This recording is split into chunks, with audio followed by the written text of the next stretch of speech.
besok di hari kiamat tidak akan bergeser telapak kaki seorang hamba sebelum ia dimintakan tanggung jawab terlebih dahulu tentang 4 persoalan.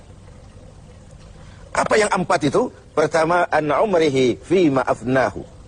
Umur yang diberikan kepadanya akan dimintakan tanggung jawab kelak. Di mana umur itu dihabiskan?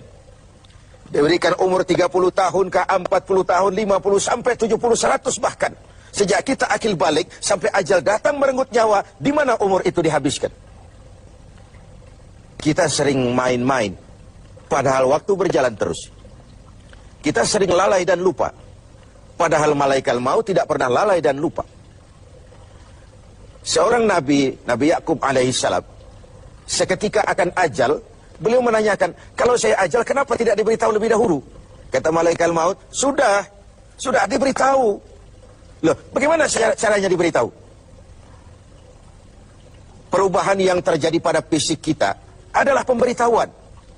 Uban yang bertabur, mata yang mulai lamur, pendengaran yang mulai kabur, itu semua pemberitahuan agar kita mawas diri. Umur akan dimintakan pertanggungan jawab, di mana umur itu dihabiskan. William Shakespeare memang pernah bilang, waktu hidup itu singkat, tahu-tahu baru saja zuhur, tahu-tahu sudah asar, baru saja asar, tahu-tahu sudah maghrib. Yang kemarin anak-anak, tahu-tahu sudah punya anak, tahu-tahu, dan tahu-tahu. The time of life is short, kata Shakespeare. Waktu hidup itu singkat betul. Namun waktu yang singkat akan terasa ada manfaatnya kalau kita bisa memanfaatkannya dengan yang sebaik-baiknya. Apalah umur panjang kalau cuma untuk menimbun dosa dan kesalahan.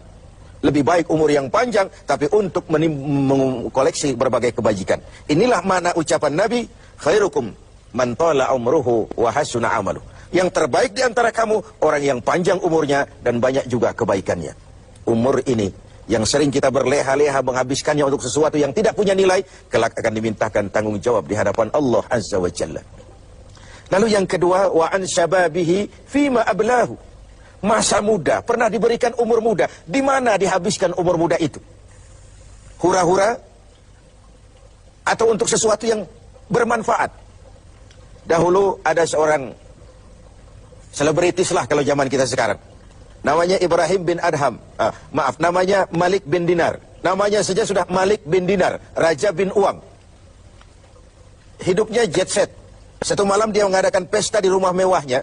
Datang seorang pengemis, bertanya kepada penjaga pintu, siapa yang punya rumah ini? Bos saya. Iya, Malik bin Dinar. Oh, orang kaya? Orang kaya. Selebriti? Selebriti. Dia hamba apa orang merdeka? Dia orang merdeka. Kalau hamba bagaimana bisa pesta sehebat ini? Orang tua itu senyum lalu bilang, sampaikan kepada bosmu, Malik bin Dinar, dia memang orang merdeka. Kalau dia hamba, bukan seperti ini pekerjaannya. Dia orang merdeka, dilarang tidak terlarang, dicegah pun tidak tercegah. Merdeka dia memperturutkan hawa nafsunya. Kalau dia hamba Allah, bukan begini pekerjaannya. Menghabis-habiskan waktu untuk pesta, hura-hura, sesuatu yang tidak ada gunanya. Ini disampaikan kepada Malik bin Dinar, dia tercenung mendengar orang tua yang misterius itu. Malamnya dia bermimpi kiamat datang. Dia akan dia masukkan ke dalam neraka. Karena itulah lalu dia bertobat dan kemudian menjadi ahli sufi yang terkenal, Malik bin Dinar. Masa muda akan dimintakan tanggung jawab. Yang ketiga, wa an ilmihi maza amilabi. Ilmu yang dimilikinya, kemana ilmu itu diamalkan? Untuk mencerdaskan orang atau untuk membodohi orang yang memang sudah bodoh? Untuk membimbing umat atau menyesatkan orang lain? Agar hamba menjadi hamba Allah atau agar orang menghambakan dia? Ilmu akan dimintakan pertanggungan jawab. Yang terakhir, wa an malihi min aina iktasabahu wa fima anfaqahu. Kita akan dimintakan tanggung jawab tentang harta kita. Dari mana harta itu didapat dan kemana harta itu dibelanjakan. Perhatikan yang terakhir ini. Tentang ilmu, pertanyaan akhirat cuma satu. Ilmumu kau amalkan untuk apa? Tentang umur, pertanyaan akhirat pun satu. Umurmu kau habiskan di mana? Tentang masa muda, pertanyaan akhirat juga satu. Masa mudamu kau gunakan buat apa? Tapi khusus tentang harta, pengadilan akhirat bertanya dua. Hartamu kau dapat dari mana dan kau belanjakan kemana? Dari mananya dan kemananya? Kadang didapat dari cara yang benar, tapi dibelanjakan untuk yang tidak benar. Atau bisa juga didapat dari cara yang tidak benar, dibelanjakan kepada jalan yang benar. Itu pun tidak mungkin kedua-duanya. Pemirsa TV7 yang berbahagia, mudah-mudahan kita tidak bernasib seperti orang tua pengusaha di awal pertemuan kita ini. Semoga kita menjadi orang yang bisa mempertanggungjawabkan baik umur, masa muda, ilmu pengetahuan, dan harta yang dititipkan Allah kepada kita. Tidak satupun yang akan luput dari pengadilan akhirat.